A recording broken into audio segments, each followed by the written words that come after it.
Hey, did you know that if you are facing a trial and or certainly terrible charges against you and you're trying to figure out what you can do, you do have some agency here.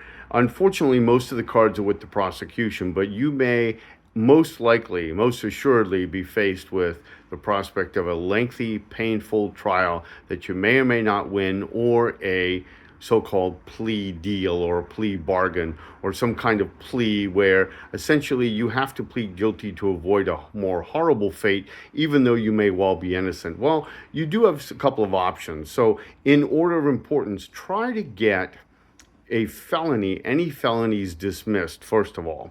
And you can do it by trying to suppress the evidence, but very often courts are on the side of prosecution. They don't want to do that unless the most egregious issues, because they look bad and they will be reversed on appeal, and judges like the cushy judgeships.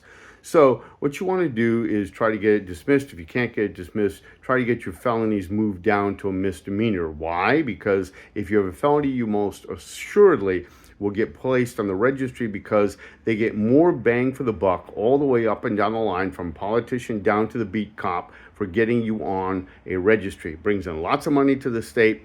It's a big bloated pig, and it makes them look like they're cleaning things up and holding you accountable, though that is most assuredly, in most cases, a bullshit.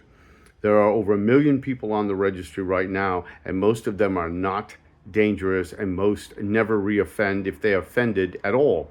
Second thing you might want to do is see if you can avoid the registry in all other ways. Maybe they have a diversion program. Maybe there's something you can do to avoid it. But the registry is the big ticket item, that and felony.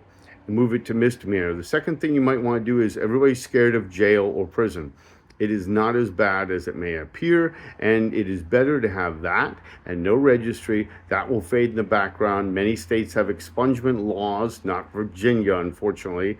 Although that is improving. They have made some moves toward improving expungement for various crimes, although sex offense crimes are very often not part of that deal, so you want to check on that.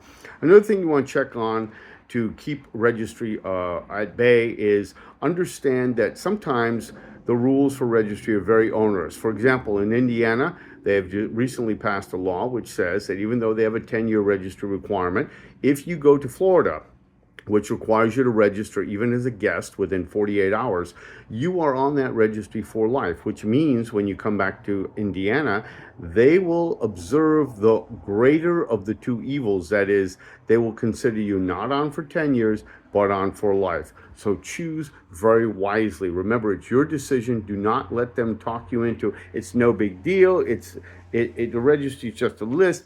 It comes with many onerous requirements as well.